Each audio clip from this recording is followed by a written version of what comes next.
बोली वृंदावन की। आइए प्रभु के चरणों में चलते हैं। कुछ क्षणों में प्रभु जी व्यास जी महाराज का आगमन, कथा का समय हो गया है और सीखता करें सभी माता बहनें, भक्त बंधु, नौजवान, साधीगण, बुजुर्ग, संत श्रोमणी, सभी महानुभाव, सभी जरवारा वासियों से अनुरोध किया जाता है कि शीघ्रता करें। कथा का समय हो गया है और कुछ ही क्षणों में परम पूजनीय व्यास जी महाराज का आगमन होने जा रहा है। और अगर मेरी आवाज यजमान जी सुन रहे हो तो यजमान जी सहित कथा पांडाल में पधारे, शीघ्रता करें। यजमान जी अगर मेरी आवाज सुन रहे हो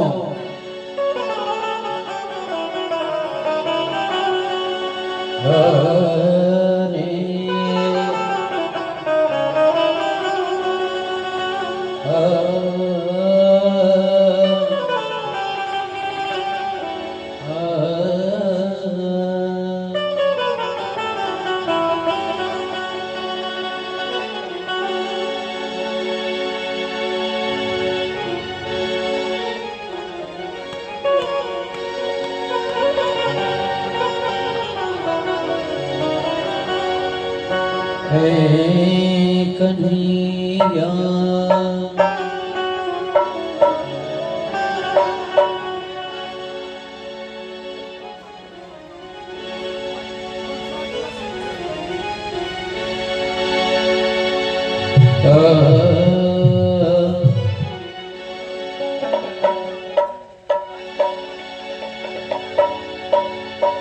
कन्हैया ये मत जानियो तुम बिछड़े हम चैन, जैसे जल बिन मछली तड़पत है दिन रे।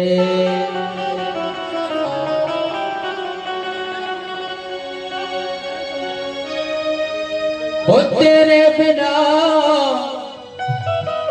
तेरे बिना, हो तेरे बिना, तेरे बिना, हो सवरिया सरकार, हाय मेरा दिल नहीं लगता, तेरे बिन दिल नहीं लगता, तेरे बिन दिल नहीं लगता, तेरे बिन दिल नहीं लगता, तेरे बिन दिल नहीं लगता, तेरे बिन दिल नहीं लगता।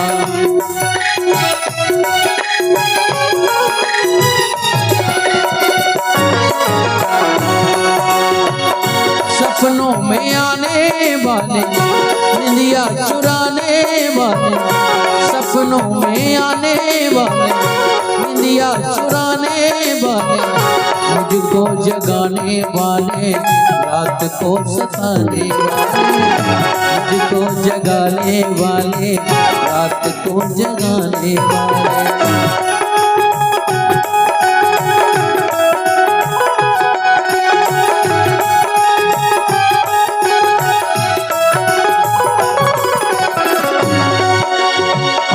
सपनों में आने वाले, निंदिया चुराने वाले, मुझको सताने वाले, रात को जगाने वाले, मुझको सताने वाले, रात को जगाने। सावरिया सरकार तड़प तेरा प्यार, हाय मेरा दिल नहीं लगता, तेरे बिन दिल नहीं लगता, तेरे बिन दिल नहीं लगता, तेरे बिन दिल नहीं लगता।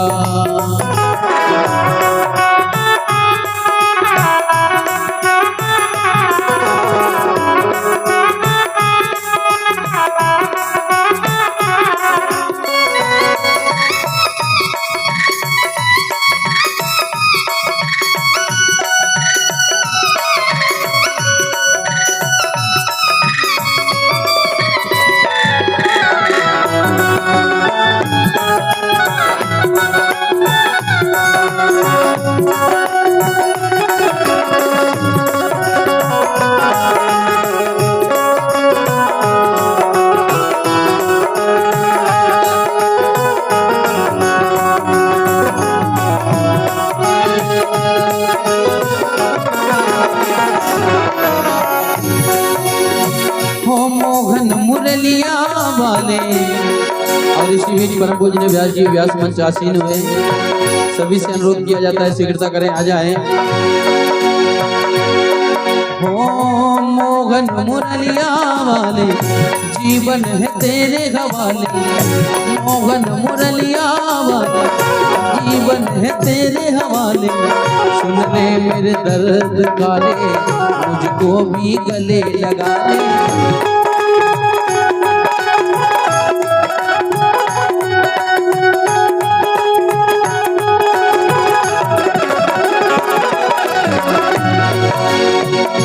मोहन मुरलिया वाले ओ जीवन है तेरे हवाले।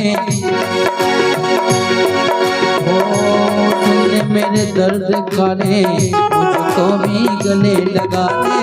सुन मेरे दर्द काले, मुझको भी गले लगा ले।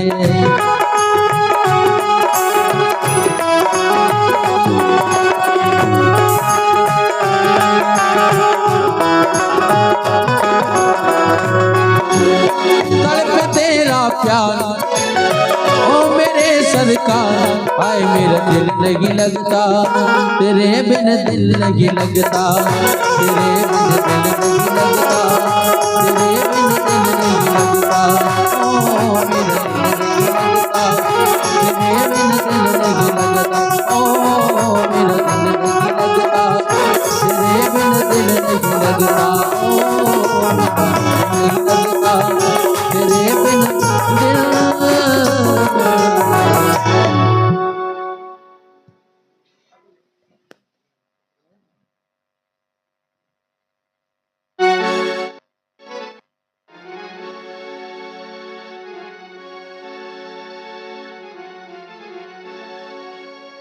भी लोग यथास्थान खड़े हो जाएंगे और भागवत महापुराण की मंगलमय आरती बड़े भाव से करेंगे। और जो पीछे कुर्सियों पर बैठे हैं वो भी कथा पांडाल में आ जाएं। सभी लोग दिखाई दे रहा है, क्योंकि कुर्सी पर बैठ करके कथा का पान नहीं किया जाता है, इसीलिए बड़े भाव से कथा पांडाल में पधारें और कथा का रसपान करें।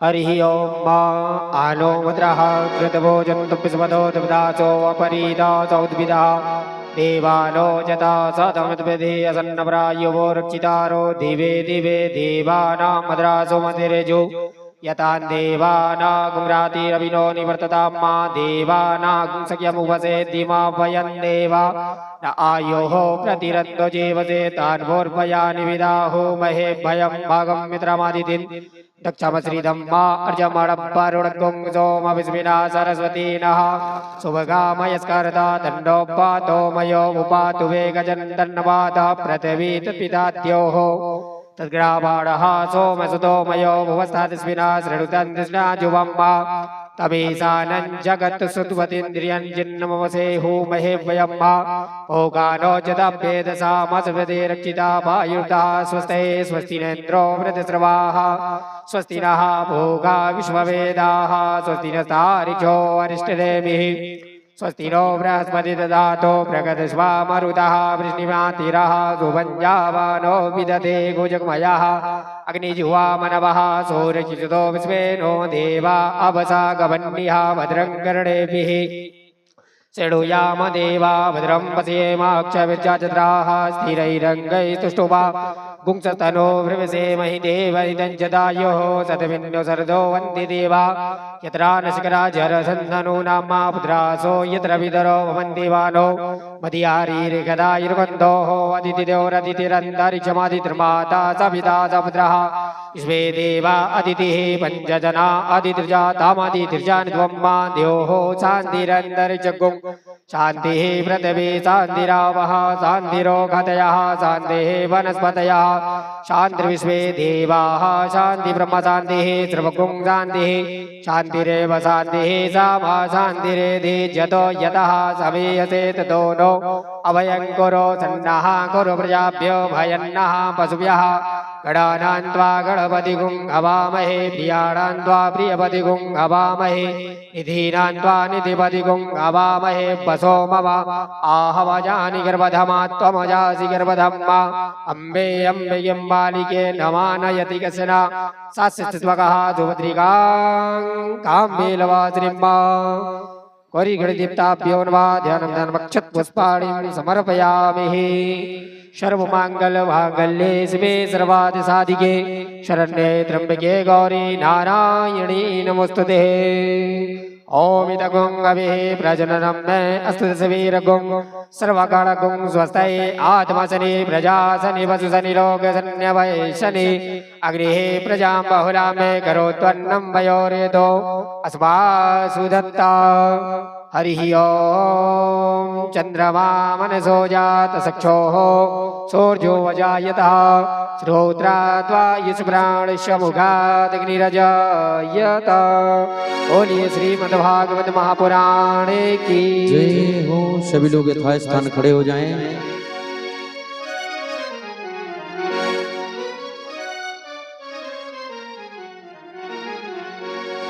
आइए बड़े भाव से भगवान की दिव्य मंगलमयी आरती करेंगे।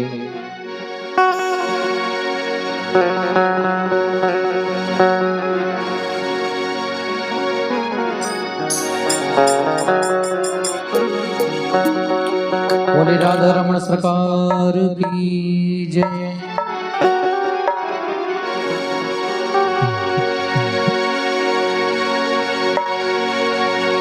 अरे श्यामा तेरी आरती, कन्हैया तेरी आरती, सारा संसार करेगा हाथ जोड़ के। श्यामा तेरी आरती, ओ ठाकुर तेरी आरती, सारा संसार करेगा हाथ जोड़ के। श्यामा तेरी आरती, कन्हैया तेरी आरती, सारा संसार करेगा हाथ जोड़ के।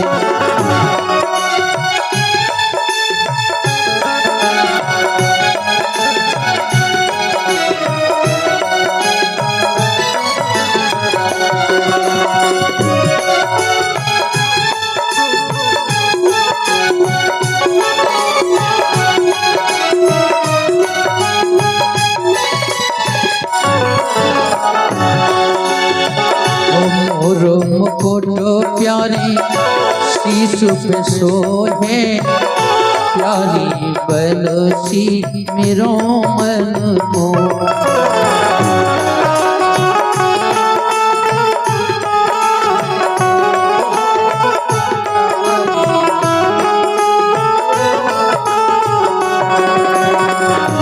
और मुकुटो तेरे माथे सोहे, प्यारी बलसी मेरो मन मोहे।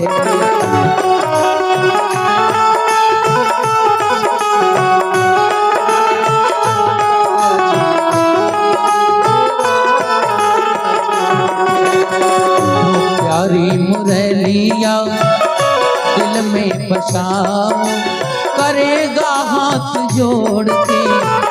श्यामा तेरी आरती, ओ ठाकुर तेरी आरती, सारा संसार करेगा हाथ जोड़ के। श्यामा तेरी आरती, कन्हैया तेरी आरती, सारा संसार करेगा हाथ जोड़ के।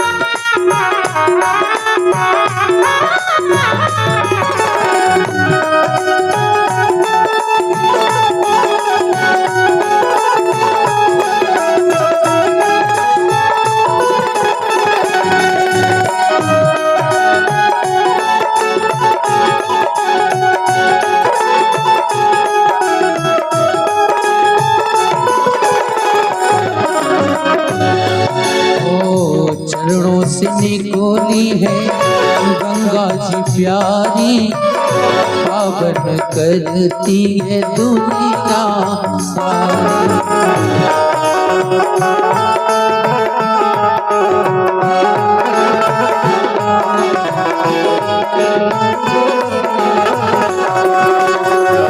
चरणों से निकोली है गंगा मैया प्यारी, पावन करती है दुनिया सारी।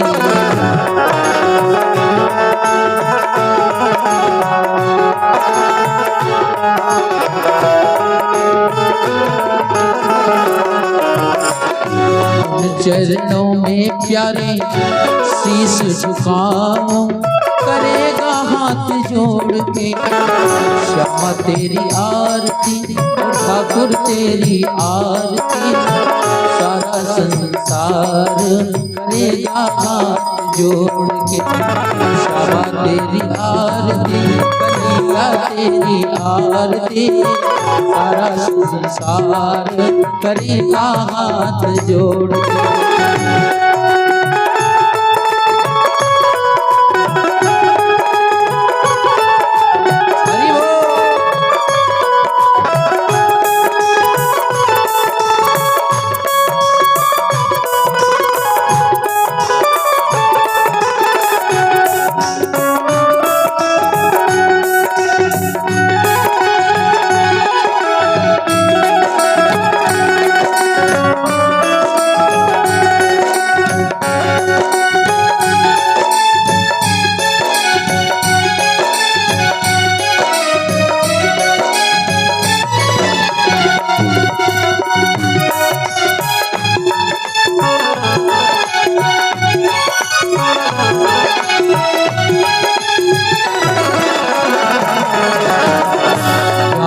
अनाथ के नाथ आपे हो, सुख दुख जीवन प्यारे साथ आपे हो।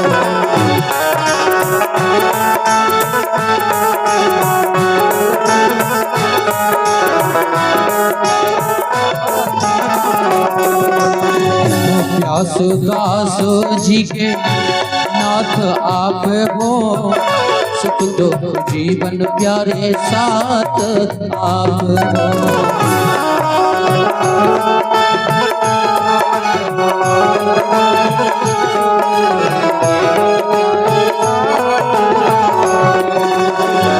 प्यारी छबीली में तो वृंदावन जाओ, करेगा हाथ जोड़ के श्यामा तेरी आरती, ठाकुर तेरी आरती, सारा संसार करेगा हाथ जोड़ के।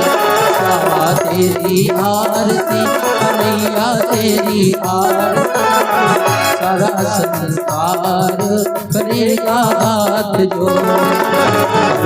गौरम करुणावतारम सारम भुजवेन्द्रहारम वसंतम हृदयारविन्दे भवानी शरणम माता च पिता त्वमेव बन्धु च सखा गोविन्द च दृढं त्वमेव सर्वं नारायण दीन दया जय जगदीश हरे, नारायण दीन दया जय जगदीश जगदीश हरे, जगदीश हरे, जगदीश हरे, जगदीश हरे। हम सबके दुखियन के इन सबके करुणा आधार, जय जगदीश नारायण दीन दयाल जय जगदीश। वृंदावन में राधे राधे, राधे राधे,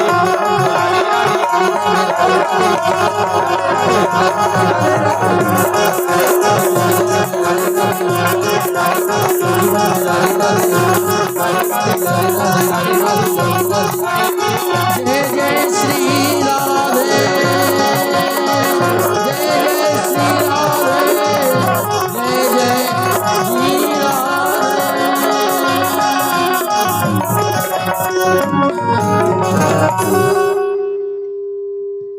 ओम जल जेते गणपति देवादिवंदनम भारो आरती आत्मादिवंदनम। चावल भूल ले लो हाथ।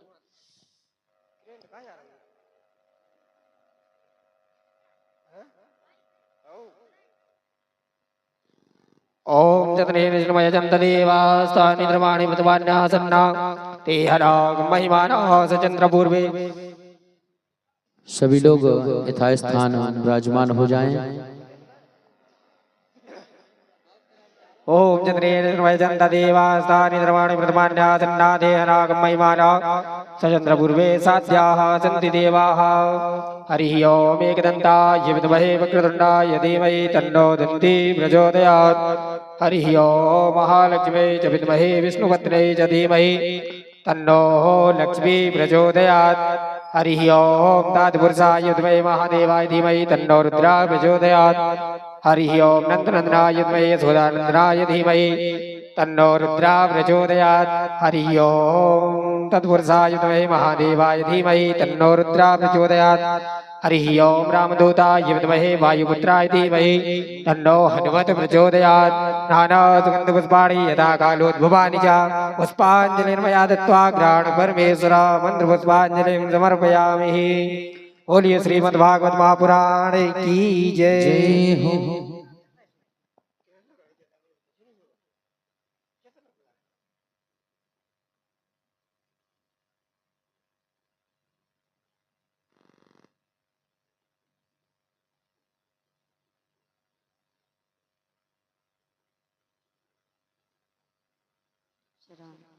राधे श्याम। चालू है माई। राधे श्याम। जय जय श्री राधे। राधे श्याम। राधे श्याम। जय जय श्री राधे। राधे श्याम। राधे श्याम। राधे श्याम। राधे श्याम। जय जय श्री राधे। राधे श्याम। जय जय श्री सीताराम। राधे श्याम। राधे श्याम। राधे श्याम। राधे श्याम। बोली वृंदावन बिहारी लाल की जय हो। राधा माधव सरकार की जय हो। अनंत बलवंशी हनुमान जी महाराज की जय हो। श्रीमद् भागवत महापुराण की जय हो। जय जय श्री राधे श्याम।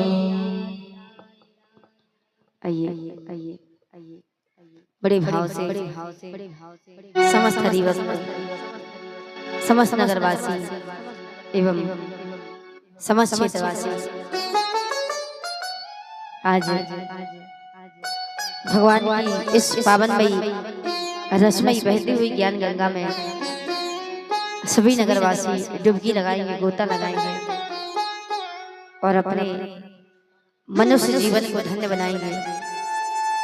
आज हमारे ग्राम जरवारा की पावन धराधाम पर श्रीमद् भागवत महापुराण सप्ताह ज्ञान यज्ञ का जो दिव्य अनुष्ठान आज अनंत बलवंशी हनुमान जी महाराज की कृपा से जो दिव्य दरबार दिव्य सत्संग करने का जो सौभाग्य हमें प्राप्त हुआ है, आज हम सभी इस पावनमयी कथा के 6वें दिवस की 6म दिवस की पावनमयी रसमयी वेला का श्रवणपान करेंगे और सभी नगरवासी आज 6वें दिवस की पावन पुनीत वेला में सभी नगरवासी प्रवेश करेंगे और सभी महानुभाव अधिक से अधिक संख्या में पधारे। जगत जननी मां भवानी की सर्वस्व भगवान श्री राधा गोविंद की पावनमयी रसमयी कथा का वर्णन श्रवण कर सभी नगरवासी अपने इस मानव जीवन को धन्य बनाएंगे, अपने इस मनुष्य जीवन को धन्य बनाएंगे और सभी बड़े भाव से कथा का रसपान करेंगे और भगवान से विनय करेंगे, प्रभु ऐसी कृपा दृष्टि, ऐसी सुख समृद्धि संपूर्ण नगर बस्ती पर कृपाइए, आप बरसाइए कि हमारा मन, हमारा हृदय, हमारी वाणी ये भगवान के चरणों में लगने लगे, आपके श्री चरणों में लगने लगे और प्रभु ऐसी कृपा आप हमारे ऊपर बरसाइए कि हमारा मन, हमारा ये जीवन धन्य हो जाए और आपकी कृपा हमको प्राप्त हो जाए।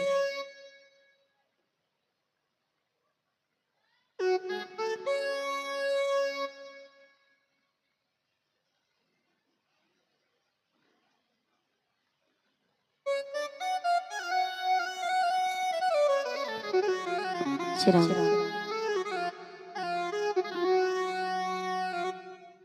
श्री राम। और सभी अनंत बलवंशी हनुमान जी महाराज के पावन चरणों का दर्शन करते हुए, सर्वस्व भगवान श्री राधा गोविंद के पावन चरणों का दर्शन करते हुए सभी बड़े भाव से कथा प्रसंग की ओर चलेंगे और बड़े भाव से कथा का रसपान करेंगे। और आज सर्वस्व भगवान श्री राधा गोविंद की बड़ी अनंत कृपा है, बड़े हमारे भाग्य के करण उदय हुए हैं जो आज हमें भगवान की कथा सुनने का अवसर प्रदान हुआ है। और कहते भगवान की कथा सुनने का अधिकारी कौन है? राम कथा के ते अधिकारी, जिनके सत संगत अति प्यारी। जिनकी संगति अच्छी है, जिन पर भगवान की कृपा है, वो व्यक्ति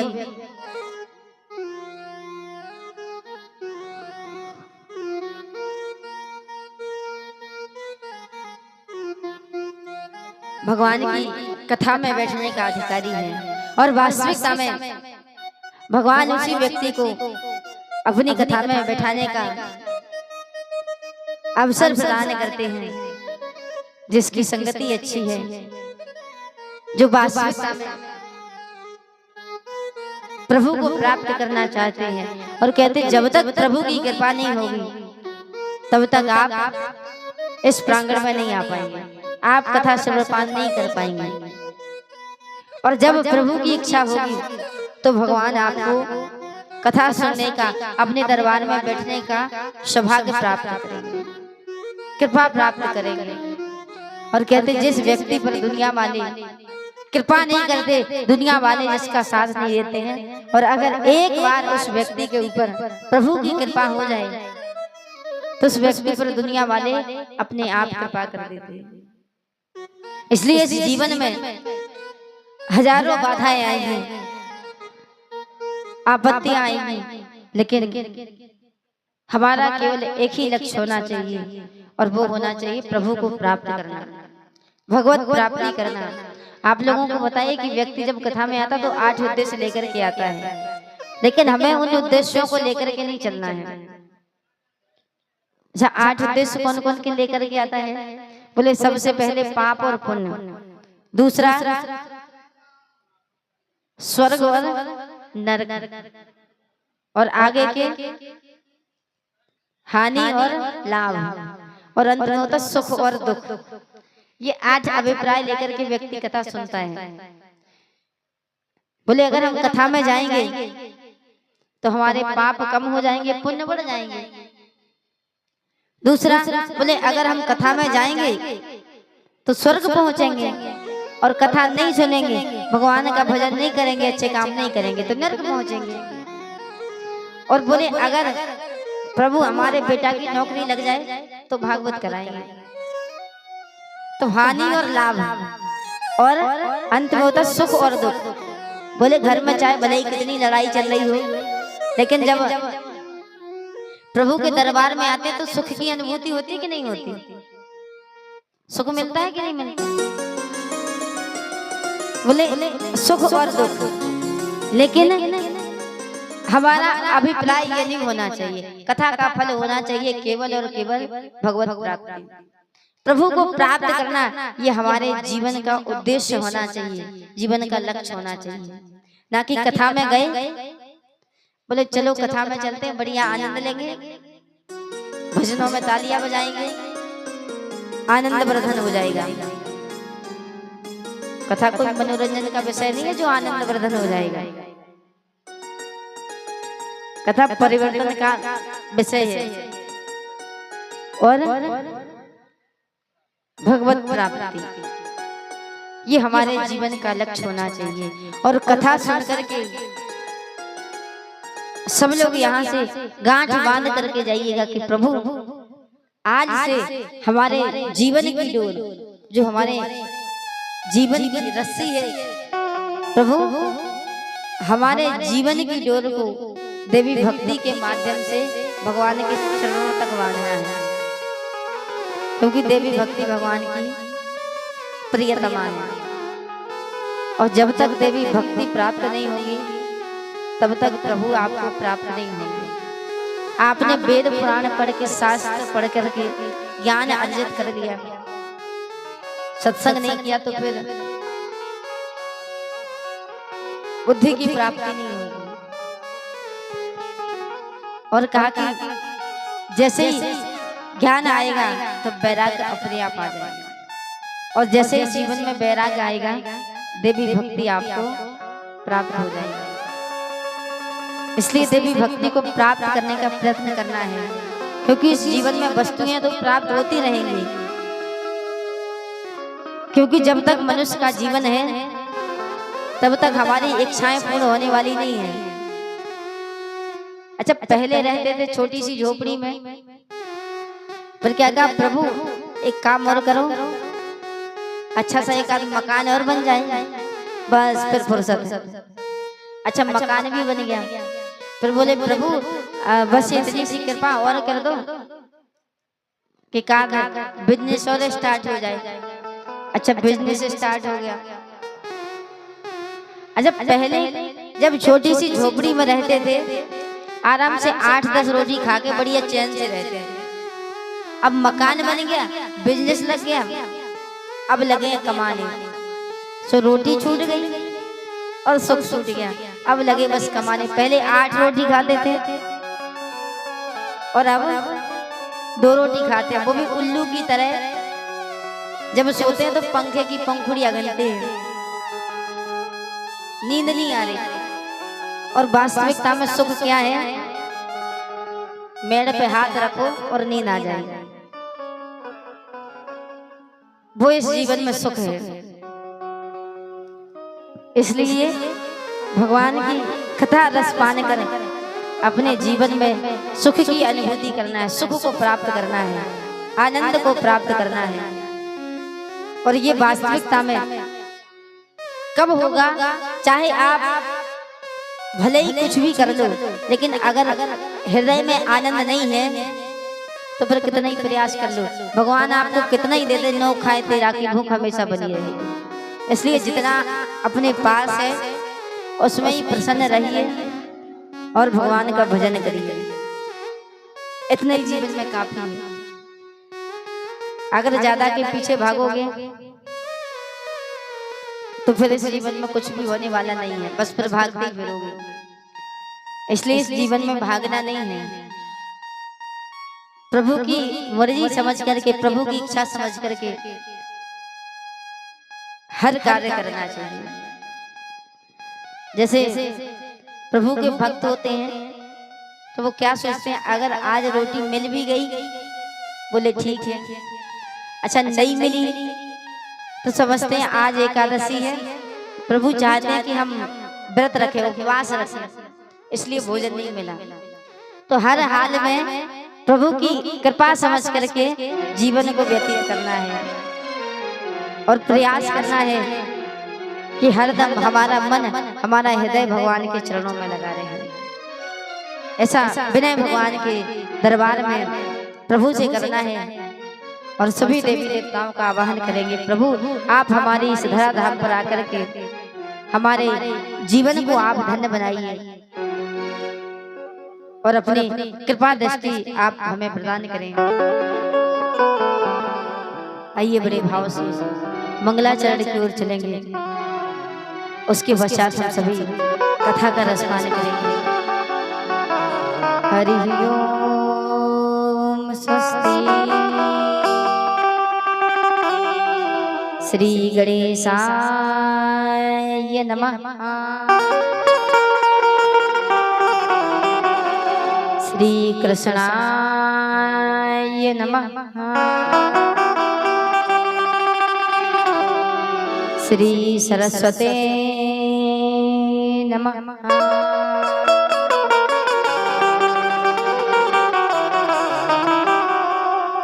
श्री गुरु चरण कमलेभ्यो नमः।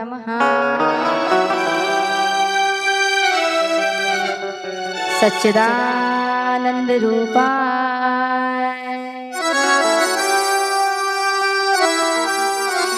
विश्वोत्पत्त्या देहे तवे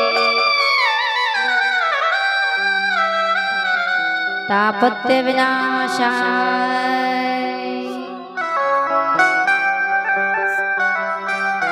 श्री कृष्णाय वयं नमः।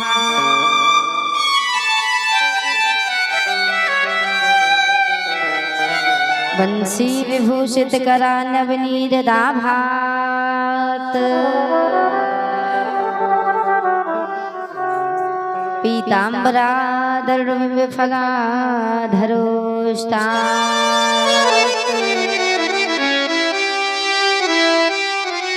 पूरेन्दु सुंदर मुखादर बिंबे नेत्रा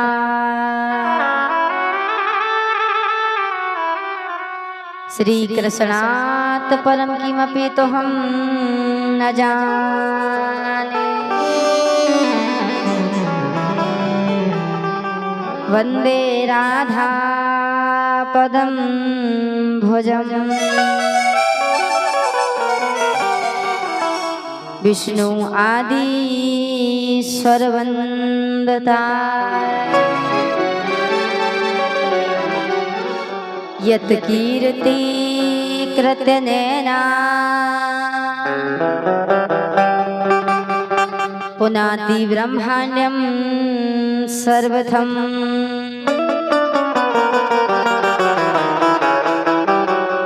राधे मेरी स्वामिनी मैं राधे जू की दास जन्म जन्म मोह दीजियो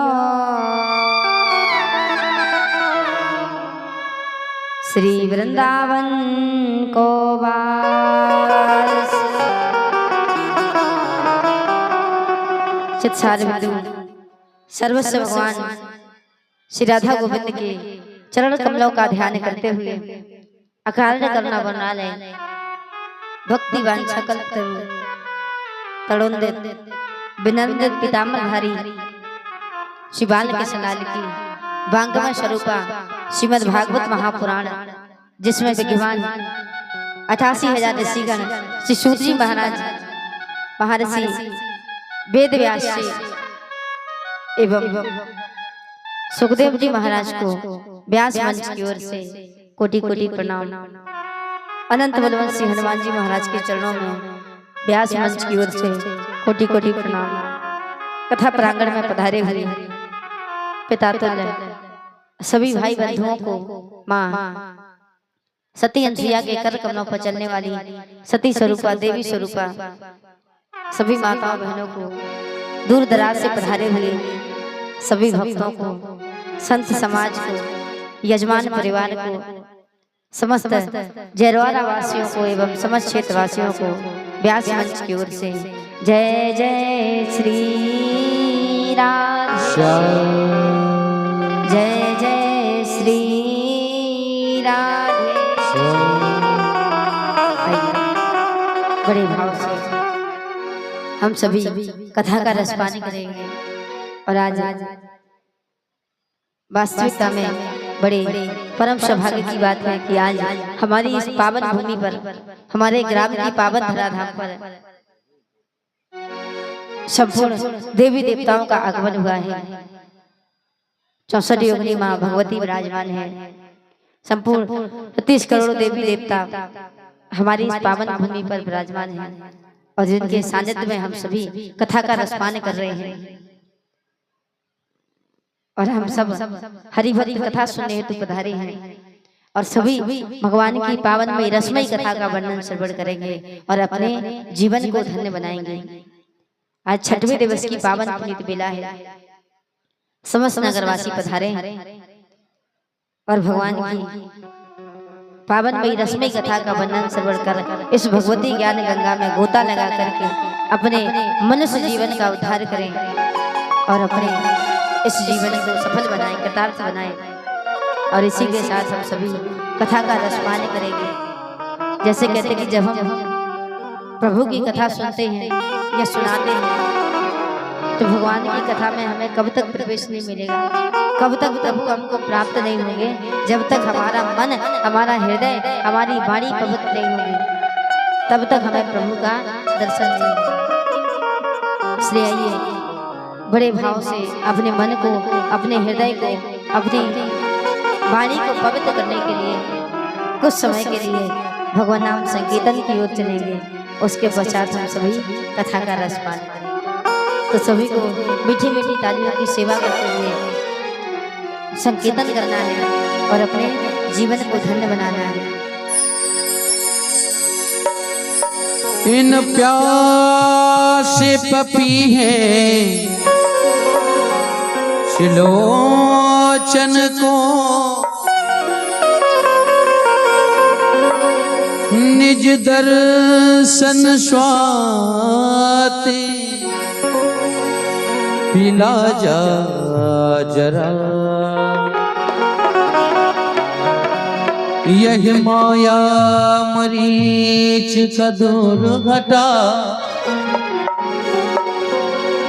दृग प्रेम का पाठ पढ़ा जा नवनीरद बेस लिए मुरली इन नैनों के बीच समाजा जरा। अरे निष्ठर मोहन आजा जरा बहरूप अनूप दिखा जा जरा। अरे जमुनाए मोर श्याम अजमुनाए अजमुनाए गमारे मोहना। अरे अजमुनाए गमारे मोहना। आधी रात में खनक गयो बैरी कंगना। आधी रात में खनक गयो बैरी कंगना।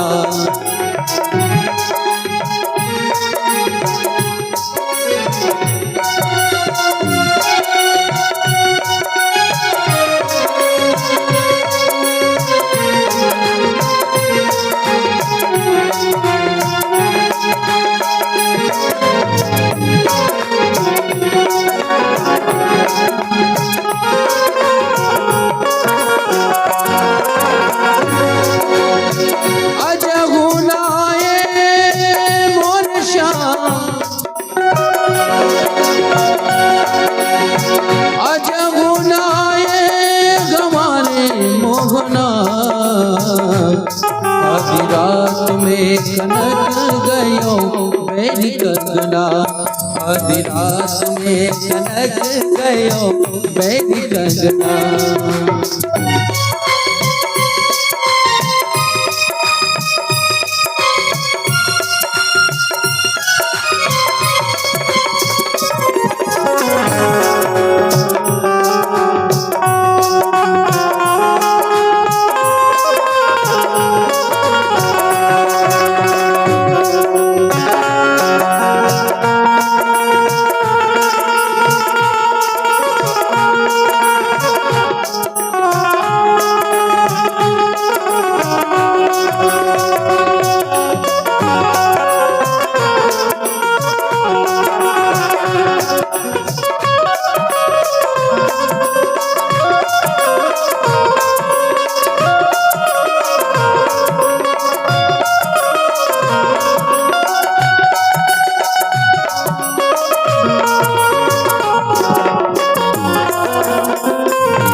सुंदर भाव है।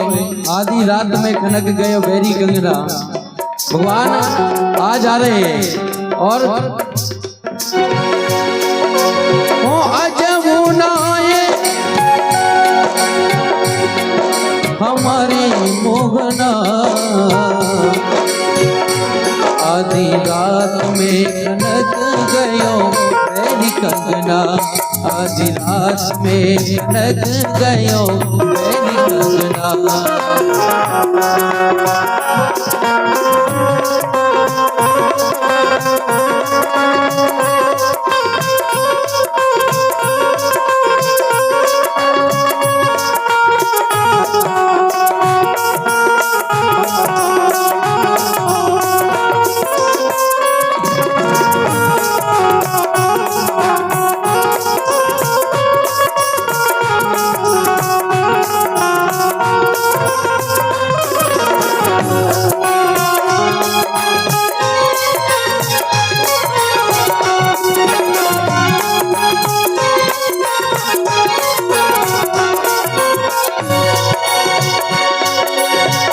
रातों बिताऊं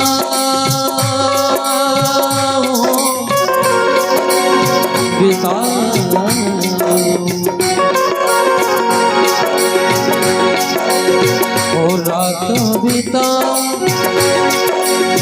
मैं गिन गिन तारे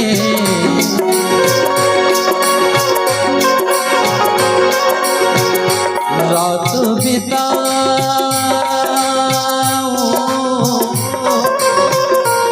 मैं गिन गिन तारे और रातों बिताऊं मैं गिन गिन तारे ऐसे निठुर भई शाम हमारे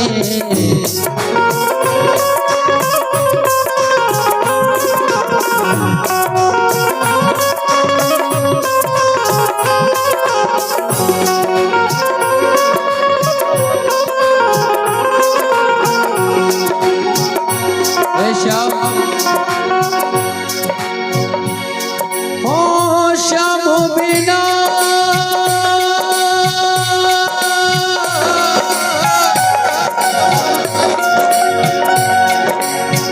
शाम बिना मेरो सुनो अंगना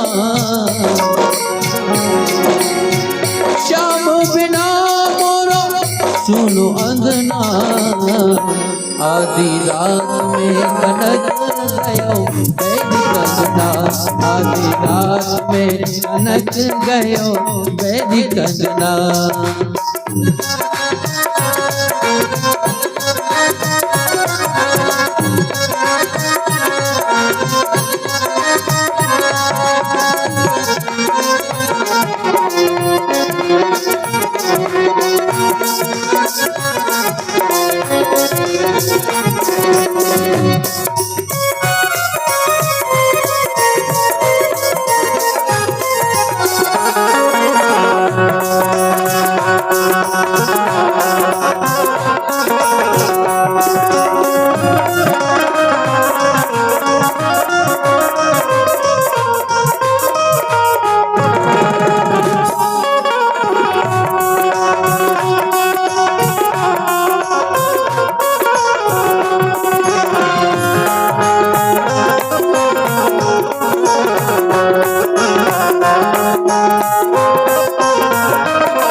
हस्ती को मोहब्बत में फना कौन करेगा ये हस्ती को मोहब्बत में फना कौन करेगा ये कर्ज अदा मेरे सिवा कौन करेगा ये दर्द तुमने दिया है ये दर्द तुमने दिया है तो कोई बात नहीं मेरी वफा का सिला है तो कोई बात नहीं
रहे मैं तड़पी जाऊं, बिजली चमके डर डर जाऊं।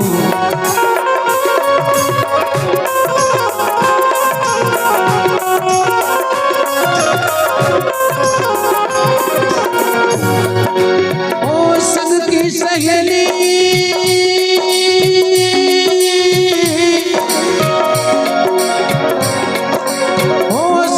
सहेली कोई संग ना, संग की सहेली कोई संग ना।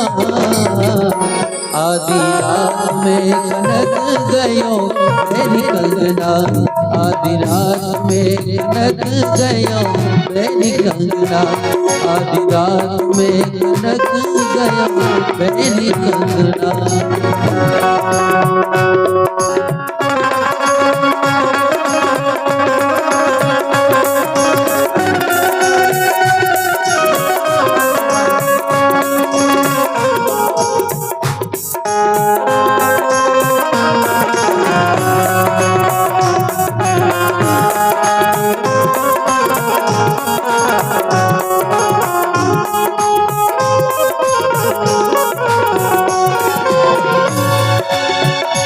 घुसी गए मोरी सुध गुंडलीनी,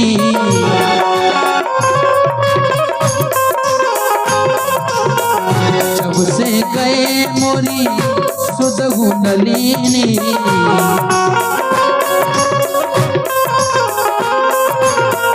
ना जाने सो तन करनी,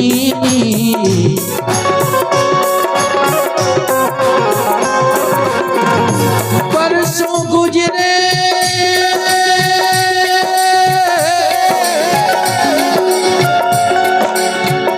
परसों गुजरे आओ अब ना, परसों गुजरे आओ अब ना। आधी रात में कनक गयो मेरी कंगना, आधी रात में कनक गयो मेरी कंगना, आधी रात में कनक गयो मेरी कंगना, आधी रात में कनक गयो मेरी कंगना, आधी रात में कनक गयो।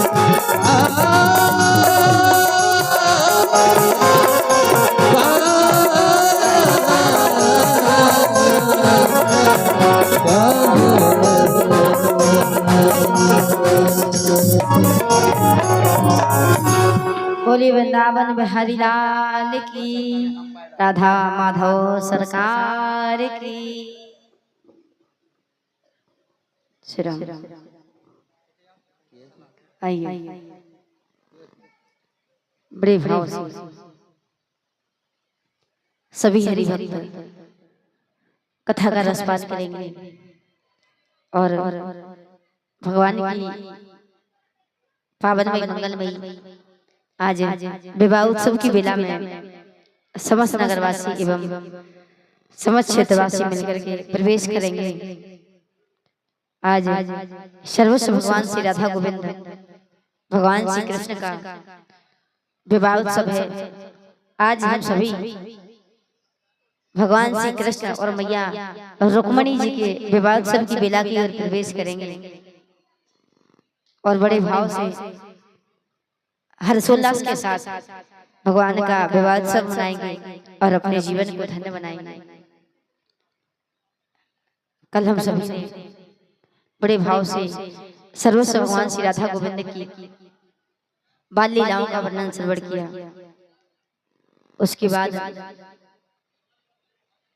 पूतना वध की कथा कि किस प्रकार हमारे प्रभु ने पूतना का उद्धार किया, उसके बाद आकासुर का उद्धार किया, बकासुर को मारा, सप्तासुर का उद्धार किया। प्रभु ने क्या क्या लीलाएं ब्रजमंडल में की, माखन चोरी लीला का दर्शन किया था।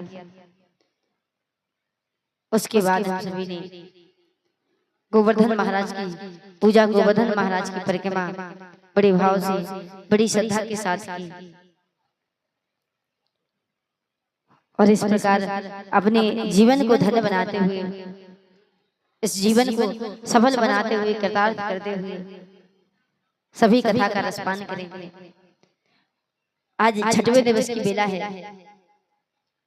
और श्री सुखदेव जी महाराज राजा परीक्षित को कथा रसपान करा रहे थे। अच्छा यजमान जी, एक बात बताइए, आप आज कथा सुन रहे हैं, आप किसके रूप में विराजमान हैं?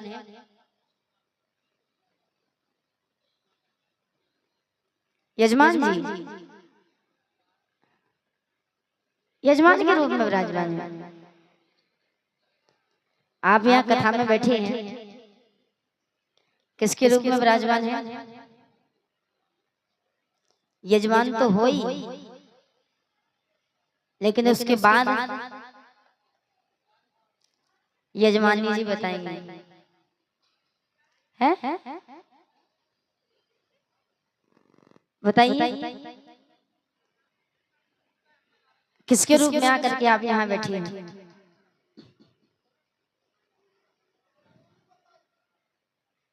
बताइए, आप 7 दिन से कथा क्या सुन रहे हैं? सुन करके नहीं बोलना है, इधर किसके रूप में आप यहाँ बैठे हैं? पारीक्षत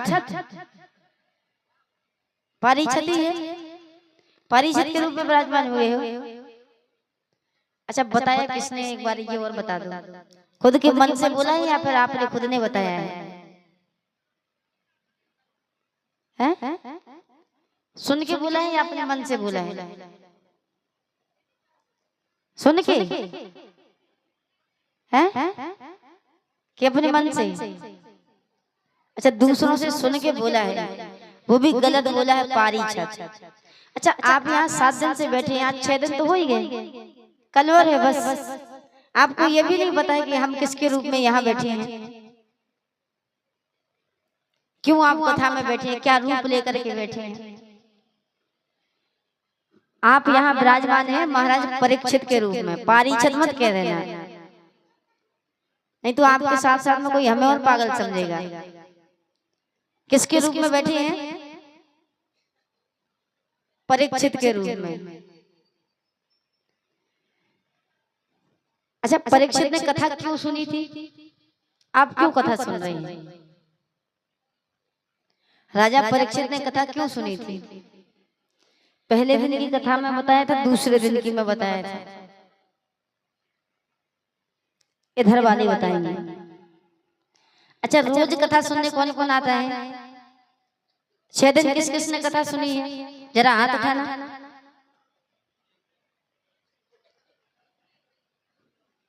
हाँ जो रोज आने वाले हैं, अब आप लोग बताइए। अच्छा यजमानी जी आपने नहीं सुनी? सुनी है 6 दिन पक्की बात, झूठ नहीं बोलना, पहले दिन नहीं आई थी आप। 6 दिन जिस जिसने कथा सुनी है वो बताएंगे परीक्षित ने कथा क्यों सुनी थी। यजमान जी आप आए थे कि नहीं आए थे? अच्छा ऐसा एक आध दिन छुट्टी ले ली हो, बराबर आए, 3 घंटे बैठे कथा में। फिर बताइए राजा परीक्षित ने कथा क्यों सुनी थी? जब आपको यही पता नहीं है तो फिर बाकी कथा का तो भगवान ही बचाए। राजा परीक्षित ने कथा क्यों सुनी थी? अपनी मृत्यु को सुधारने के लिए, क्योंकि उन्होंने एक ऋषि का अपमान किया था कि नहीं किया था, और अपनी मृत्यु को सुधारने के लिए राजा परीक्षित ने कथा सुनी थी। अच्छा सुनाई किसने थी? किसने? सुखदेव जी ने। अच्छा जब राजा परीक्षित को सुखदेव जी कथा सुना रहे थे, आपसे भी बार बार कहते कि राजा परीक्षित ने कथा सुनी है, और सुनाई किसने है? सुखदेव जी ने। और राजा परीक्षित को श्राप मिला था कि आज से 7वें दिन तक्षक नाग के डसने से तुम्हारी मृत्यु हो जाएगी। और राजा परीक्षित ने ऋषि का अपमान किया था, समीक ऋषि का, इसलिए समीक ऋषि के पुत्र थे श्रृंगी ऋषि, जिन्होंने इनको श्राप दिया था। और उस मृत्यु को सुधारने के लिए कि प्रभु आज से पहले जो भी हुआ सो सब ठीक है, लेकिन मैं बहुत भाग्यशाली हूँ कि हर व्यक्ति को तो ये पता भी नहीं रहता किस दिन हमारी मृत्यु हमारे नजदीक आ जाएगी। आज यहाँ बैठे हैं, कल का कोई ठिकाना नहीं है। क्योंकि मैं तो इतना सौभाग्यशाली हूँ कि मुझे ये कथा सुनने का, और मुझे पता है कि इन 7 दिनों के भीतर ही मेरी मृत्यु होगी। और हर व्यक्ति की मृत्यु 7 दिन के भीतर ही होती है, 8वां दिन तो होता ही नहीं है, होती 7 दिन के भीतर की नहीं। और अपनी मृत्यु को सुधारने के लिए राजा परीक्षित ने कथा सुनी थी। अच्छा, सुखदेव जी महाराज ने कथा सुनाई थी। अच्छा, सुखदेव जी का जन्म कैसे हुआ? राजा परीक्षित के जन्म की कथा तो हम सभी ने रसपान की थी। अच्छा, आज कुछ लोग कह रहे थे कि कबूतर ने कथा सुनाई थी। क्यों भरत भैया? अच्छा, कबूतर ने सुनाई थी कथा? क्योंकि भैया देखो, यहाँ तो चलती है कथा, यहाँ के जाने के बाद फिर और 3 घंटे कथा चलती है। कुछ ऐसे ऐसे महात्मा भी बैठे हैं जो कहते कबूतर ने कथा सुनाई। भैया दीप्ति दीदी कह रही थी। अच्छा, आपको तो नहीं सुना दी कबूतर ने कथा? अच्छा, यजमान जी कहने कबूतर के जोड़ा ने सुनाई थी। अच्छा, सुनी थी। तो कहा कि सुखदेव जी का जन्म कैसे हुआ, ये कथा हम रसपान करेंगे सुखदेव जी के जन्म की। उसके बाद हम सभी बाकी भगवान की बाल लीलाओं का रसपान करेंगे, ताकि आप लोग अगली बार ना कहो कि कबूतर के जोड़े ने कथा सुनी थी। बोले सुखदेव जी का जन्म कैसे हुआ? तो वर्णन आया है कि यम विप्र पर्यंतम नपेत मपेत कृतम द्वैपायनो बृहकातुर आजुर्भाव। यहाँ नैमिषारण्य क्षेत्र में 88,000 ऋषि आकर के विराजमान हैं। अच्छा, हम लोग यजमान जी बताएंगे जवारे क्यों बोए जाते हैं? अच्छा, कौन से ऋषि? 87,000, 89,000, 88,000। हाँ, एक बार जोरदार तालियां बजा दीजिए यजमान जी के लिए, कम से कम कुछ तो याद होगा। आपको पहले दिन बताया था कि 88,000 ऋषि जो नैमिषारण्य की भूमि में विराजमान हैं, वो यहाँ आकर के हमारे मध्य बैठते हैं जवारों के रूप में। हम जब भी कोई भी शुभ कार्य करते हैं तो हम जवारों के रूप में उन 88,000 ऋषियों को हमारे मध्य उनका विराजमान करते हैं। और कहा कि वर्णन आया है श्रीमद् भागवत महापुराण कह रही यम पर्यंतम नपेत मपेत कृतम द्वैपायनो बृहकातुर आजुर्भाव पुत्र्यति तन्मयतया। श्री व्यास जी महाराज अपने पुत्र के विरह में हेसो हेसो कर कह करके जंगल में भाग रहे हैं। ऐसा क्या हुआ कि व्यास जी महाराज को अपने पुत्र के विरह में भागना पड़ा, पुत्र को खोजने के लिए? और श्री सुखदेव जी महाराज का जन्म किस प्रकार हुआ? तो वर्णन आता है ब्रह्म वेदरथ पुराण में। ये कथा आरंभ हुई श्री गोलोक धाम से। गोलोक धाम में श्री राधा रानी एक दिन अपनी हथेली पर एक तोते को बैठाई है, अनार के दाने खिलाती हैं, सुंदर सुंदर शास्त्रों का वर्णन श्रवण कराती हैं, बढ़िया खूब लालन पालन श्री राधा रानी करते हैं। एक दिन भगवान श्री कृष्ण और लक्ष्मी मैया दोनों आपस में बातें कर रहे थे कि हमारी जो गोलोक धाम की नित्य लीला है, ऐसा कौन है जो जाकर के पृथ्वी पर सुनाएगा? तो जो सुख श्री राधा रानी की हथेली पर बैठा था, उस सुख ने राधे राधे नाम का उच्चारण आरंभ कर दिया। ये सुखदेव जी महाराज के जन्म की कथा कहाँ वर्णन है? ब्रह्म वेदरथ पुराण में। और ये हम भागवत महापुराण का रसपान कर रहे हैं। क्योंकि जब श्री राधा रानी भगवान दोनों बातें कर रहे थे कि हमारी गोलोक धाम की जो हमारी नित्य लीला है उसको कौन जाकर के पृथ्वी पर सुनाएगा?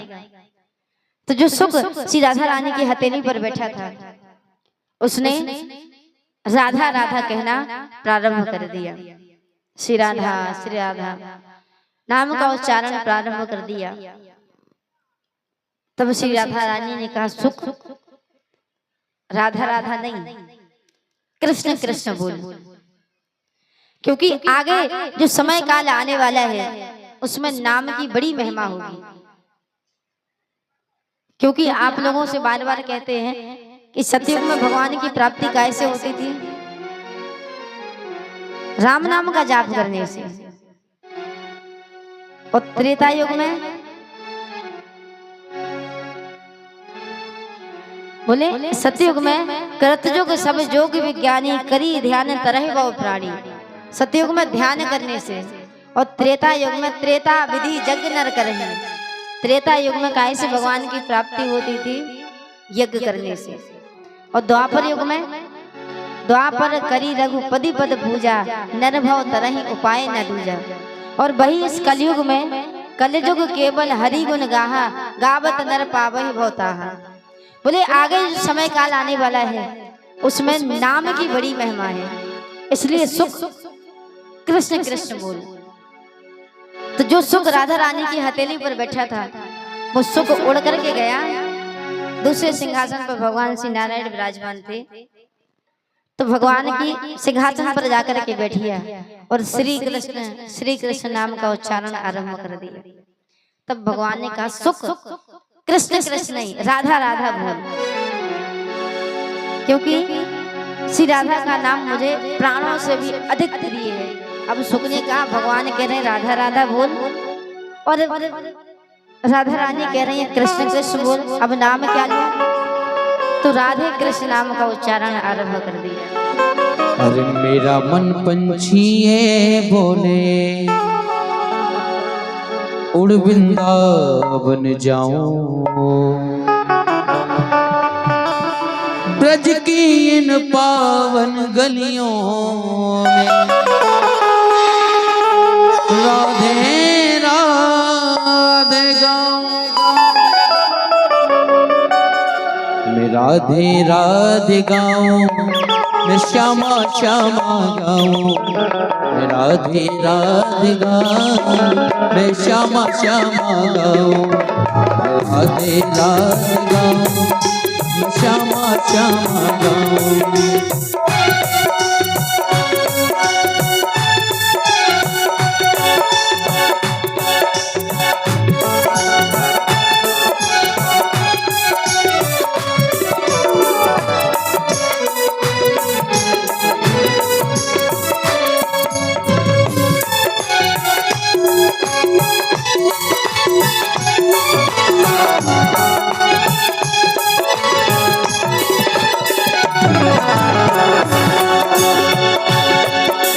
मेरा मन पंछी ये बोले, मेरा मन पंछी ये बोले उड़ वृंदावन जाऊं, ब्रज की इन पावन गलियों राधे राधे गाऊं। मैं राधे राधे गाऊं, मैं श्यामा श्यामा गाऊं। मैं श्यामा श्यामा गाऊं, मैं राधे राधे गाऊं।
वृंदावन की महिमा न्यारी कोई न जाने, वृंदावन की महिमा न्यारी कोई ना जाने।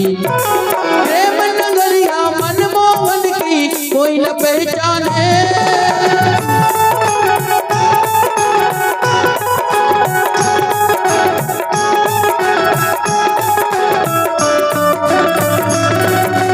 वृंदावन की महिमा न्यारी कोई ना जाने। प्रेम नगरिया मनमोहन की कोई न पहचाने।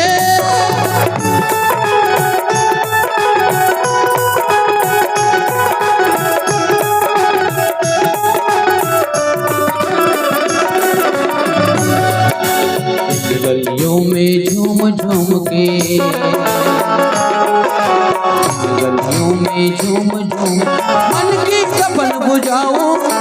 ब्रज की इन पावन गलियों में राधे राधे गाऊं। मैं श्यामा श्याम गाऊं, मैं राधे राधे गाऊं। मैं राधे राधे गाऊं, मैं श्यामा श्यामा गाऊं।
हर एक बंसी में जहाँ कन्हैया रास रचाते हैं। एक बंसी में जहाँ कन्हैया रास रचाते हैं। कितना सुंदर भाव है। अरे प्रेम भरी ये बांसुरियां ये आप बजाते हैं।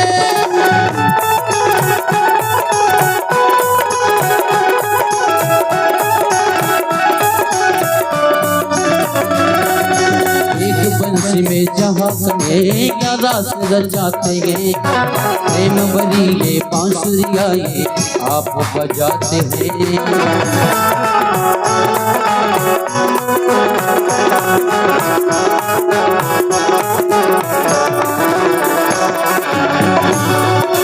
राधा संग नाचे सावरिया,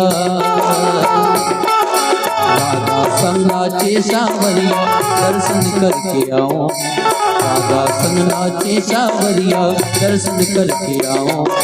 ब्रज की इन पावन गलियों में राधे राधे गाऊं। मैं श्यामा श्याम गाऊं, मैं राधे राधे गाऊं। मैं श्यामा श्याम गाऊं, मैं राधे राधे गाऊं।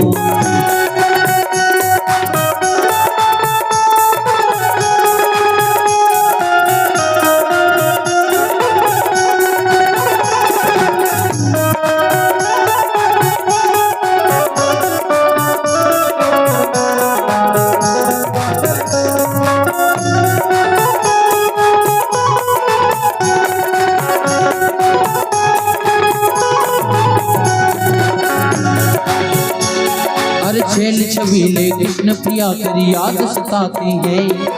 छेल छबीले कृष्ण प्रिया तेरी याद सताती है। कूकू करकारी कोयल मन को तड़पाती है।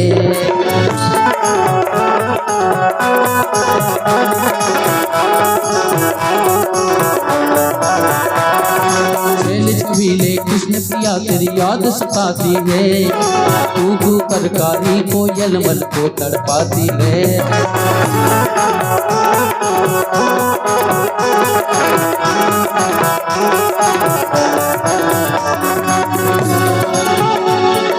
छीन लिया तूने सावरिया,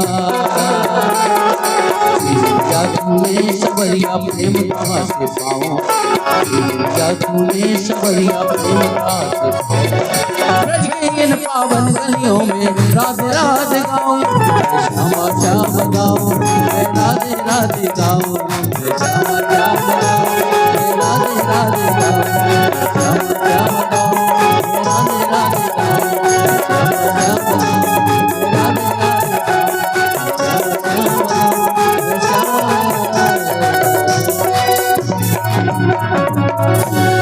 बोलिए वृंदावन बिहारी लाल की, राधा माधव सरकार की। श्री राम। तो कहा कि सुख ने सोचा, भगवान कह रहे हैं कि सुख राधा राधा बोल, और श्री राधा रानी कहती सुख कृष्ण कृष्ण बोल।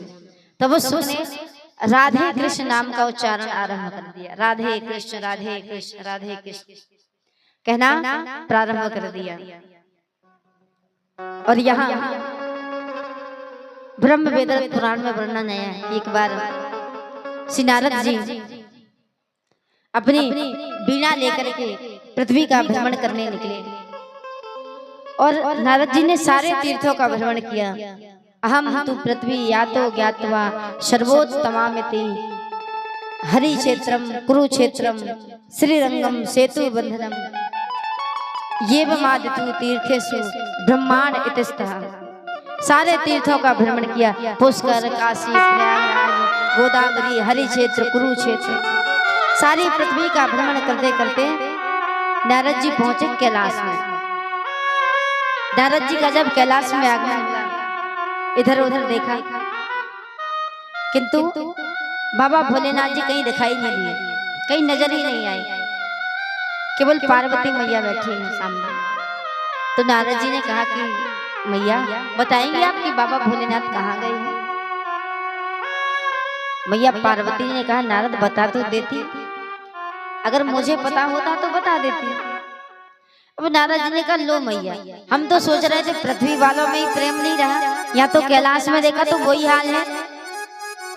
मैया पार्वती ने कहा नारद प्रेम तो बहुत करते, बस आज ही किसी काम से जल्दी जल्दी निकल गए, इसलिए बता करके रही गई। अब नारद जी ने कहा मैया सब बात बताते हैं? बोले हाँ सब बताते हैं। तो बाबा भोलेनाथ जी कभी मैया आपको बताया है कि बाबा के गले में जो मुंडों की माला है वो किसके सर है? अब मैया पार्वती अटक गई। मैया पार्वती ने कभी पूछा नहीं, और बाबा भोलेनाथ जी ने कभी बताया नहीं। अब मैया मौन हो गई एकदम। अब नारद जी ने सोचा अब पानी सर से ऊपर है। कहा मैया जब इतनी छोटी सी बात नहीं बताई तो वो वाली बात कैसे बताई होगी? बोले कौन सी वो वाली बात? बोले मैया देखो अब हम बताने वाले नहीं हैं, क्योंकि सारा संसार यही कहता है नारद इधर की उधर बात करता है, और मैया कहीं हमने आपको बताई और आपने झगड़ा किया तो हम तो बताने वाले नहीं है। सब लोग कहेंगे देखो कैलाश में भी झगड़ा करवा दिया। प्रभु हम तो बताने वाले नहीं है। अब मैया पार्वती ने बहुत जिद की, अरे नारद कुछ नहीं कहेंगे बता दो। तब नारद जी ने कहा मैया बाबा भोलेनाथ जी की आपसे पहला विवाह नहीं हुआ है, इससे पहले बाबा भोलेनाथ जी के कई विवाह हो चुके हैं। मैया पार्वती ने कहा अच्छा हमको बताया नहीं और हमसे पहले विवाह कर लिया, आज आने दो, आज खैर नहीं है।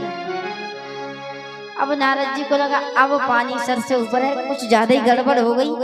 उठाई अपने बीड़ा और नारायण नारायण करते हुए वहां से खिसक लिए। अच्छा हड़बड़ी में जा ही रहे थे, कितने में आगमन हुआ बाबा भोलेनाथ जी का। और जब बाबा भोलेनाथ जी का आगमन हुआ तो कहा नारद कहाँ से आ रहे हो?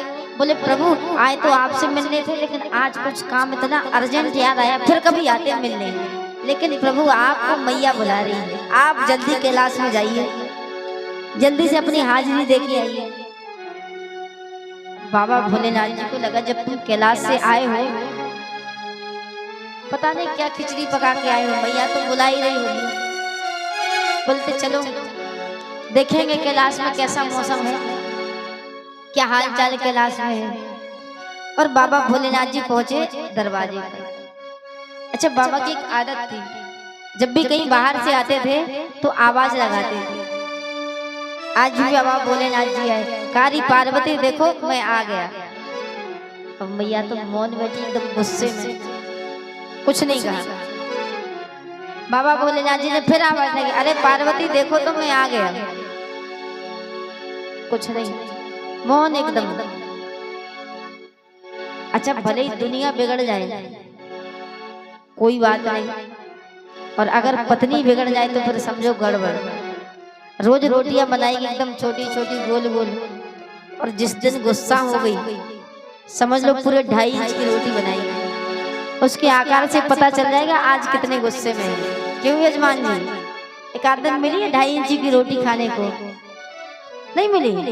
अच्छा रोज गोल गोल मिल रही होंगी, अभी तो मिलेंगी 4-5 साल तक, टेंशन मत लो, पर मिलेगी 2.5 इंच की। बोले जिस दिन गुस्सा होगा पूरे 2.5 इंच की रोटी मिलेगी। उसके रोटी के आकार से पता चल जाता है आज कितने गुस्से में है। अच्छा माता बहनों की ये आदत और रहती है, पूरे दिन भर काम कर लेगी अच्छी तरीके से, कोई बात नहीं, और जैसे ही घर वाला बाहर से आया बढ़िया आराम से भोजन परोस देगी, कोई बात नहीं, पानी रख दिया बढ़िया भोजन परोस दिया। जैसे ही रोटी तोड़ करके मुंह में रखने ही वाला होता है, तुम्हारी मम्मी ऐसी कह रही थी, पूरी कथा चालू। पहले कुछ नहीं, रोटी बना देगी परोस देगी, कुछ नहीं, और जैसे ही खाने को आए समझ लो पूरी राम कथा सुना दी। अब फिर कहेंगे अब लगता है 4-5 साल हो गए शादी के, इसलिए अब हमारे खाना बनाया बनाया अच्छा नहीं लग रहा है। अब बेचारे की राम कथा पहले ही सुना दी, कलेजे से रोटी उतरेगी नहीं। बोले अब मैया पार्वती एकदम मौन बैठी है। अब यहाँ बाबा भोलेनाथ जी का कुछ ज्यादा ही गड़बड़ हो गई, भीतर चलते हैं। फिर आवाज लगाई बाबा ने, बोले देखो पार्वती सुनती हो जी, मैं आ गया। मालूम है भीतर से क्या आवाज आई? बोली अब मैं नहीं सुनने वाली, अपनी पहली वाली को बोला, अब हम सुनने वाले नहीं हैं। बाबा भोलेनाथ जी को लगा बात कुछ ज्यादा ही गड़बड़ हो गई। बाबा भोलेनाथ जी भीतर आए, बोले देवी क्या बात है? बोली प्रभु आपने हमको कभी बताया नहीं कि आपके हमसे पहले भी विवाह हो चुके हैं। अब बाबा भोलेनाथ जी को लगा नारद बता करके गया, कहाँ की देवी? अच्छा कभी कभी क्या होता है, आधा सत्य झूठ से भी खतरनाक होता है। बोले बताया तो है नारद ने कि हमारे विवाह हो चुके हैं, कई विवाह हो चुके हैं, लेकिन ये नहीं बताया कि किसके साथ विवाह हुए। मैंने हर जन्म में तुमसे ही विवाह किया है। कभी तुम शैलपुत्री बनी, कभी तुम दुर्गा बनी, कभी भवानी बनी, कभी सती बनी। माँ भगवती के हम 9 रूपों का दर्शन करते हैं नवरात्रि में। मैंने हर जन्म में ही तुमसे विवाह किया है, और मेरे गले में जो 108 मुंडों की माला है वो तुम्हारे ही सर है, और मैंने हर जन्म में तुमसे विवाह किया है। मैया पार्वती ने कहा अच्छा मतलब मेरी मृत्यु हो जाती है और आपकी मृत्यु नहीं होती, क्यों? बाबा भोलेनाथ जी ने कहा कि मैंने अमर कथा को सुना है, अमर कथा पी है इसलिए मैं अमर हूँ और तुम्हारी मृत्यु हो जाती है। मैया पार्वती जी ने कहा प्रभु हमको भी अमर कथा सुना है, आप हमको भी अमर कथा सुनाइए। अरे हमें भी सुना दो अमर कहानी, हमें भी सुना दो अमर कहानी। शिव शंकर से बोली भवानी, हमें भी सुना दो अमर कहानी, हमें भी सुना दो अमर कहानी। शिव शंकर से बोली भवानी, हमें भी सुना दो अमर कहानी।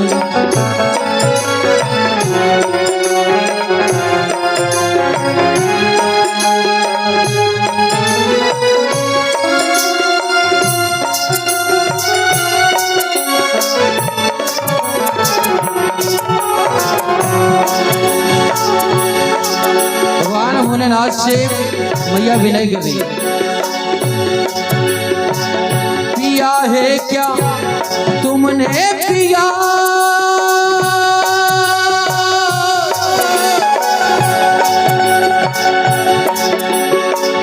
पिया है क्या तुमने पिया जो ना मरते पिया और मैं मरती पिया। प्रभु आपने ऐसा क्या पिया है जो मैं मर जाती हूँ आप मरते नहीं हो। पिया है क्या तुमने पिया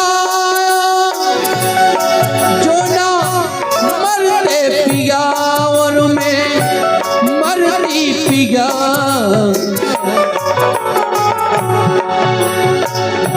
सोच रहे क्या ओ वरदानी सोच रहे क्या ओ वरदानी शिव शंकर से बोली भवानी हमें भी सुना दो अमर कहानी हमें भी सुना दो। जय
तुमने पिया पिलाओ हमें भी पिया जो ना मरू ना पिया।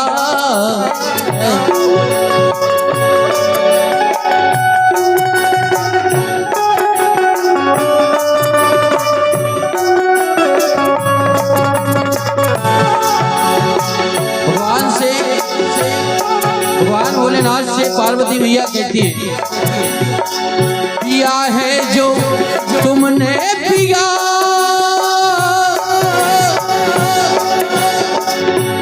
पिलाओ हमें भी पिया जो ना मरू ना पिया।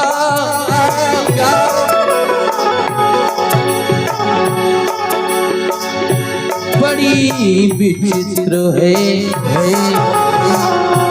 मात भवानी बड़ी विचित्र है मात भवानी शिव शंकर से बोली भवानी हमें भी सुना दो अमर कहानी हमें भी सुना दो अमर कहानी शिव शंकर से बोली भवानी हमें भी सुना दो अमर कहानी हमें भी सुना दो शिव शंकर से बोली भवानी हमें भी सुना दो। बोली शंकर भगवान की जय भक्त वत्सल भगवान की जय। भैया पार्वती जी ने कहा प्रभु ऐसा आपने क्या किया है जो आपकी मृत्यु नहीं होती और मेरी मृत्यु हो जाती है। तो भगवान शंकर ने कहा कि देवी हमने अमर कथा को सुना है अमर कथा को पिया है इसलिए मैं अमर हूँ। तो भैया पार्वती ने कहा कि प्रभु हमको भी अमर कथा सुना है आप मुझे भी अमर कथा सुनाइए। तो कहा कि देवी अगर आपको अमर कथा सुननी है तो पृथ्वी पर चलना पड़ेगा। पृथ्वी पर भी महान अमरनाथ की गुफा में बाबा भोलेनाथ जी मैया पार्वती जी दोनों राजी हो गए, दोनों अमरनाथ की गुफा में आए, दोनों विराजमान हुए। अच्छा, बाबा भोलेनाथ जी ने पहले ही सावधान कर दिया, देखो जब मैं कथा सुनाता हूँ तो बहुत भक्ति भाव में लीन होकर के कथा सुनाता हूँ, इसलिए मुझे तो पता नहीं है कि तुम कथा सुन रही हो या नहीं सुन रही हो। इसलिए एक काम करना, तुम हुंकार भरती जाना। अच्छा, पहले जब दादा दादी अगर कहानियां सुनाते थे हम लोग हुंकार भरते थे कि नहीं, ताकि पता चलता रहे कि तुम सुन रहे हो या नहीं सुन रहे हो। और यहाँ पर कहा कि देखो जब मैं कथा सुनाऊंगा तो मेरी आंख बंद हो जाती, बड़े भक्ति भाव से कथा सुनाता हूँ, इसलिए तुम केवल हुंकार भरती जाना। बोले ठीक है। अब यहाँ बाबा भोलेनाथ जी ने कथा सुनाना प्रारंभ की, और जो सुख गोलोक धाम में राधा रानी की हथेली पर बैठा था, जिसने राधे कृष्ण नाम का उच्चारण आरंभ कर दिया था, प्रभु ने आज्ञा प्रदान की कि जाओ बाबा भोलेनाथ जी अमर कथा सुना रहे हैं, तुम भी जाकर के अमर कथा सुन लो। और वो सुख आया और अमरनाथ की गुफा के बाहर बट के वृक्ष पर आकर के बैठ गया। यहाँ बाबा भोलेनाथ जी ने मैया पार्वती जी को कथा सुनाना प्रारंभ की। कथा सुनाते जा रहे हैं, मैया पार्वती हुंकार भरती जा रही है, और हुंकार भरते भरते कथा सुनाते सुनाते बाबा भोलेनाथ जी पहुंचे श्रीमद् भागवत महापुराण के 10वें स्कंद में। और 10वें स्कंद में आती है महाराज की कथा, और महाराज की कथा तो वैसे ही दिव्य है। अगर एक बार हृदय से व्यक्ति को अगर महाराज में प्रवेश मिल गया तो फिर उसकी समाधियां लग जाती हैं। मैया पार्वती मन ही मन महाराज में प्रवेश कर गई, मैया पार्वती जी की समाधि लग गई, अपने आप महाराज में पहुंच गई। और यहाँ मैया पार्वती जी ने हुंकार भरना बंद कर दिया। यहाँ बाबा कथा सुनाते जा रहे हैं और मैया पार्वती जी की आंख लग गई, महाराज में पहुंच गई। यहाँ जो अमरनाथ की गुफा के बाहर जो सुख बैठा था, उसके मन में लगा अगर मैया पार्वती ऐसे ही चुप रही तो बाबा कथा सुनाना बंद कर देंगे। इसलिए अब अमरनाथ की गुफा के बाहर बैठे सुख ने हुंकार भरना प्रारंभ कर दिया। और बाबा भोलेनाथ जी कथा सुनाते सुनाते पहुंचे श्रीमद् भागवत महापुराण के 12वें स्कंद में। कथा विश्राम की हो रही और बाबा भोलेनाथ जी ने जयकारा लगाई। बोलिए वृंदावन बिहारी लाल की जय, राधा माधव सरकार की जय। तब जाकर के मैया पार्वती की कहा कि बाबा हमने तो कथा सुनी नहीं है, आप हमको कथा सुना दीजिए। तो बाबा भोलेनाथ जी ने कहा कि जब आपने कथा नहीं सुनी तो फिर हुंकार कौन भर रहा था। बाबा भोलेनाथ जी बड़े क्रोधित हुए, अपना त्रिशूल निकाल करके बाबा भोलेनाथ जी गुफा के बाहर आई। देखा एक छोटा सा तोता नन्हा सा सुख बाबा भोलेनाथ जी की कथा सुन रहा है छुप करके। बाबा भोलेनाथ जी बड़े क्रोधित हुए, इसने हमारी अमर कथा को सुन लिया है, हमारी अमर कथा चुराई है। तो बाबा भोलेनाथ जी उसको मारने के लिए दौड़ पड़े। सुख आगे आगे, बाबा भोलेनाथ जी पीछे पीछे। सुख उड़ता उड़ता गया। यहाँ सी वेद व्यास जी की पत्नी मैया वेदिका सूर्य नारायण भगवान को अर्घ दे रही थी, और यहाँ मैया वेदिका ने जमाई ली और सुख स्वरूप बना करके, छोटा सा स्वरूप बना करके माँ वेदिका के गर्भ में प्रवेश कर गया। और जब बाबा भोलेनाथ जी आए, पूछा देवी आपने एक सुख को, तोते को देखा है, आप ही की तरफ उड़ता हुआ आया था। तो माँ वेदिका ने कहा प्रभु आप सुख को ढूंढ क्यों रही हैं?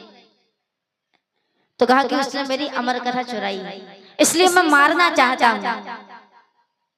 माँ वेदिका ने हाथ जोड़ करके निवेदन किया, प्रभु एक बात बताइए, अगर उसने आपकी अमर कथा को सुन लिया है फिर तो वो अमर हो गया, उसकी मृत्यु नहीं होगी। और मान लीजिए अगर मृत्यु हो भी गई तो आपकी अमर कथा झूठी हो जाएगी, और मृत्यु नहीं हुई तो आपका त्रिशूल झूठा हो जाएगा।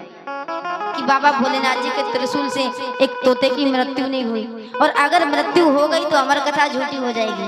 प्रभु दोनों ही बातों में नुकसान आपका ही है, इसलिए मेरी बात मानिए और कैलाश वापस लौट जाइए। बाबा भोलेनाथ जी कैलाश वापस लौट आए, और यहाँ सुख जो छोटा सा रूप बना करके माँ वेदिका के गर्भ में प्रवेश कर गया था, तो सुखदेव जी 12 साल तक अपनी माँ के गर्भ में रहे, बाहर नहीं आए। क्यों? बोले अगर बाहर आऊंगा तो भगवान की माया हमको घेर लेगी, फिर हम भगवान का भजन नहीं कर पाएंगे। और वास्तविकता में जितना भजन हम भगवान के गर्भ में रह के करते ना, जो पीड़ा मनुष्य भोगता है, और गर्भ में हम भगवान से कहते प्रभु अब इससे बाहर निकाल लीजिए, खूब भजन करेंगे, खूब पूजा करेंगे, और जैसे ही बाहर आता है सोई माया उसको लपेट लेती है, सोई माया घेर लेती है, फिर सब भगवान को भूल जाते हैं और संसार के कामों में लग जाते हैं, प्रभु का भजन छूट जाता है। यहाँ सुखदेव जी 12 साल तक अपनी माता के गर्भ में रहे, बाहर नहीं आए। तब जाकर के देवताओं ने आकाशवाणी प्रदान की कि आप बाहर जाकर के पृथ्वी पर जाकर के सबका कल्याण कीजिए, प्रभु की माया आपको घेरने वाली नहीं है। तब 12 साल बाद श्री सुखदेव जी अपनी माँ वेदिका के गर्भ से बाहर आए थे, और जब सुखदेव जी अपनी मैया के गर्भ से बाहर आए तो बालक की नाड़ी को, जो बालक की नाड़ी होती है, उसको अपने हाथ से तोड़ करके जंगल में भाग गए थे। इस प्रकार सुखदेव जी महाराज का प्रागट हुआ था। बोली सुखदेव जी महाराज की, वेद व्यास जी महाराज की। और इस प्रकार सुखदेव जी का प्रागट हुआ, और जो बाल अवस्था से 12 साल की उम्र में जैसे ही जन्म हुआ तो घर परिवार माता पिता को छोड़ करके जंगल में भाग गए थे, और तब व्यास जी उनके ब्रह में हे सुख कह करके जंगल में भाग रहे थे। पुत्रयति तन्मय तया है। और जब सुखदेव जी वापस नहीं आए तो उनकी तरफ से पेड़ों ने, पक्षियों ने, वृक्षों ने उत्तर देना प्रारंभ कर दिया, परंतु सुखदेव जी वापस नहीं आए। छोटी सी अवस्था में ही वैराग्य को प्राप्त कर गए थे। अमर कथा को सुना है, इसलिए सुखदेव जी महाराज अमर है पूर्वजों के भी पूर्वज, लेकिन प्रभु का जो स्वरूप है ये बाल स्वरूप है। और इस प्रकार सुखदेव जी महाराज का जन्म हुआ, और सुखदेव जी ने राजा परीक्षित को कथा रसपान कराई। यहाँ गंगा जी के किनारे बैठ करके, और आज हम सभी जो कथा का रसपान करने जा रहे हैं। अच्छा यजमान जी बताएंगे भागवत महापुराण में कितने स्कंद हैं? 7। क्या बात है, 12। अच्छा एक आध और कोई बता दो। 33।